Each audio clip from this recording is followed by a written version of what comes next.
நண்பர்களுக்கு வணக்கம். நம்ம இன்றைக்கி என்ன பார்க்க போகிறோன்னா, சிம்பிளாக கருவேப்பிலை தொக்கு எப்படி செய்கிறதுன்னு பார்க்க போகிறோம்.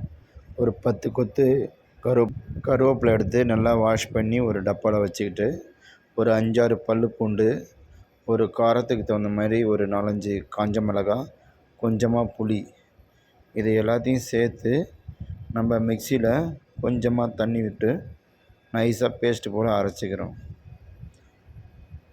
குறகுறப்பாக இல்லாமல் கொஞ்சம் நல்லா நைஸாக அரைச்சா அந்த தொக்கு நல்லா சுவையாக வரும். இப்போ நம்ம அதை பேஸ்ட்டு போல் அரைச்சிட்டு வந்தாச்சு.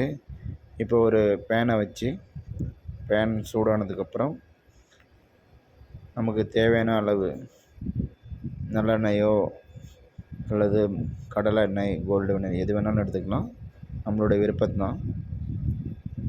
அதில் கடுகு உளுத்தம்பருப்பு போட்டு அது பொரிஞ்சு வந்ததுக்கப்புறம் ஜீரகம் சேர்த்துக்கிறோம்.